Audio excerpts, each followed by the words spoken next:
आज की वीडियो में मैं आपके साथ शेयर करूंगी अपना फ़र्स्ट फ़्लाइट जर्नी एक्सपीरियंस और इसमें डिफरेंट जो है वो आपको टिप्स एंड ट्रिक्स भी बताऊंगी। अगर आप फर्स्ट टाइम ट्रैवल कर रहे हैं किसी भी एयरलाइन के थ्रू या करने वाले हैं तो आपके लिए ये वीडियो बहुत ज़्यादा हेल्पफुल होगी। इसमें मैं आपके साथ अपना एक्सपीरियंस भी शेयर करूँगी और बहुत सारी चीज़ें जो मैंने पर्सनली ऑब्जर्व की हैं वो भी बताऊँगी। तो वीडियो आपने कम्प्लीट देखनी है और चैनल को कर लेना है subscribe. So let's get start the video.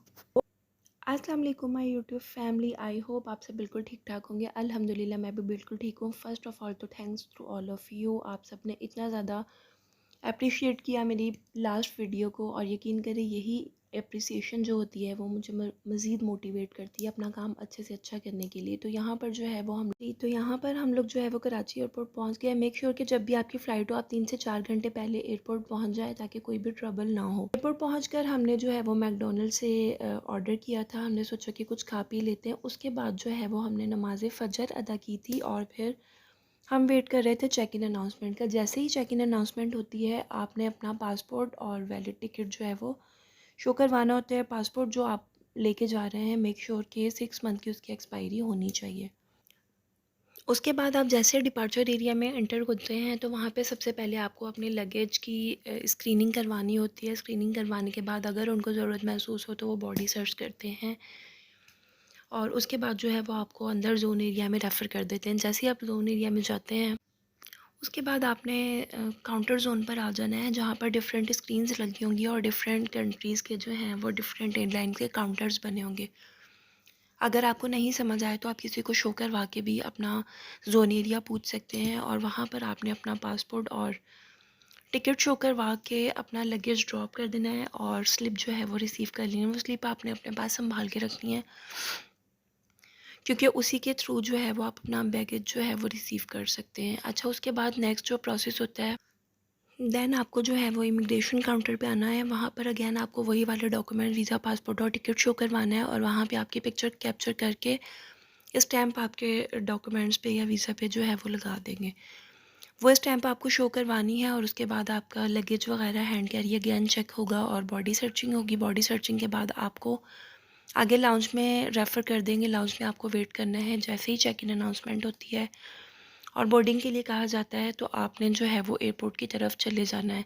Airport पे जाने के 2 प्रोसेस होते हैं, या तो जेटी के थ्रू जाते हैं या फिर बस के थ्रू आपको जो है वो जहाज़ तक लेके जाया जाता है। जैसे ही आप जहाज़ पे जाते हैं तो वहाँ पर आपको जो है वो आपकी एयर होस्टेस वेलकम करती हैं और आपको बता देती हैं कि आपको कौन-सी सीट पर बैठना है। फिर उसके बाद एयर होस्टेस जो है वो कुछ इंस्ट्रक्शंस देती हैं, उनको फॉलो करना होता है आपने और उसके बाद जो है वो सफ़र की दुआ पढ़ लेनी होती है और बेल्ट वगैरह आपने अपना लगा लेना होता है उनके अनाउंसमेंट के बाद। बाकी जो है वो ख़ुद गाइड कर देती हैं।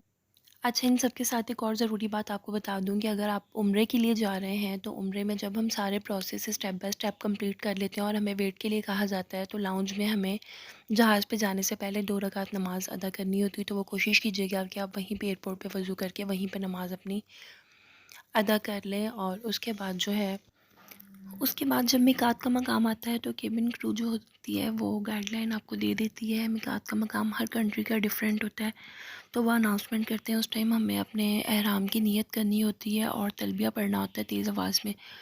जहाज़ में सब एक साथ तलबिया पढ़ते हैं तेज़ आवाज़ में तो बहुत अच्छा लगता है। यहाँ पर जो है वो लंच हमें सर्व किया गया था, ये मैंने वापसी में क्लिप रिकॉर्ड किया था। अच्छा, प्लेन जब टेक ऑफ कर रहा होता है या फिर टर्न करता है तो उस टाइम हमें फ़ील होता है और उस टाइम इंजन का शोर बहुत ज़्यादा होता है और उसके बाद जब एक लेवल पे आ जाता है तो फिर हमें फ़ील नहीं होता, बिल्कुल ही स्मूथ चलता है। यहाँ पर अगर विंडो से हम नीचे की तरफ देखते हैं तो हमें डिफरेंट टाइप के माउंटेन्स, रोड्स वगैरह नज़र आ रहे होते हैं और सम टाइम जो है वो सिर्फ क्लाउड्स नज़र आते हैं और कुछ भी नज़र नहीं आता। और कभी कभार सी व्यू जब नीचे होता है तो जब हम लोग रात में गए थे तो हमें लाइटिंग वगैरह बहुत ज़्यादा शो हो रही थी कराची की, तो पता चल रहा था कि हम जो है वो कराची सिटी में। उसके बाद जब सी व्यू आया था तब भी महसूस हुआ था। फिर उसके बाद हम लोग जो है वो जब अरब की सरज़मीन पर आ गए थे तो वहाँ पे हमें माउंटेन्स वगैरह बहुत क्लियर जो है वो शो हो रहे थे यहाँ पे। और यहाँ पर जो है वो प्लेन लैंड कर रहा है और बहुत ज़्यादा स्पीड से रनवे पे आ रहा है और यहाँ हम पहुँच गए हैं फाइनली जद्दा एयरपोर्ट। और बहुत ज़्यादा खुशी हो रही थी, बहुत ज़्यादा एक्साइटमेंट थी उम्रे की। और फर्स्ट टाइम जो आपका फ़्लाइट का सफ़र होता है ना, वो फीलिंग्स वो बिल्कुल अलग ही होती हैं। बहुत ज़्यादा एक्साइटमेंट होती है और इसके अलावा खाना काबा को देखना और मस्जिद नबवी और अल्लाह ताला के घर का दीदार करना तो बहुत ज़्यादा खुशी होती है, बहुत ज़्यादा एक्साइटमेंट हो रही होती है। और हम लोग जब गए थे तो फ्राइडे का दिन था, अल्हम्दुलिल्लाह हमारा जो फ़र्स्ट उम्रा था वो फ्राइडे को हुआ था। और जी ये है हमारे जहाज़ का आउटर व्यू जो मैं आपको शो करवा रही हूँ। अच्छा, प्लेन से जद्दा एयरपोर्ट तक जाने के लिए जो है वो हम बसेस में गए थे, और कराची में हम एयरपोर्ट से प्लेन तक जब गए थे तो हम जेटी के थ्रू गए थे। ये जद्दा एयरपोर्ट का व्यू मैं आपको शो करवा रही हूँ, और ये हैं वो बसेस जिसमें बैठ के हमें जाना होता है जहाज़ से एयरपोर्ट और एयरपोर्ट से जहाज़ तक, ठीक है। अच्छा, उसके बाद जो है वो हमें अगेन अपने पासपोर्ट वगैरह और सब डॉक्यूमेंट शो करवाने होते हैं, और हमारी पिक्चर कैप्चर की जाती है, और हमें स्लिप शो करवा के देन अपना लगेज कलेक्ट करना होता है। इसी तरह से जो पीछे स्क्रीन पे बेल्ट चल रहा है, इसी बेल्ट पे हमारे लगेज वगैरह आ रहा होता है, तो सब हमें कलेक्ट करके मेक श्योर करके ट्रॉली में रखना होता है, और उसके बाद जो है वो हमें आ जाना होता है लाउंज से बाहर। अच्छा, लाउंज से बाहर आने से पहले हमने जो है वो जद्दा एयरपोर्ट से ही सिम्स ले ली थी। आप अपने यूजेस के अकॉर्डिंग जो है वो सिम्स ले सकते हैं, ताकि कोई भी डिफ़िकल्टी, कोई भी प्रॉब्लम आपको ना हो।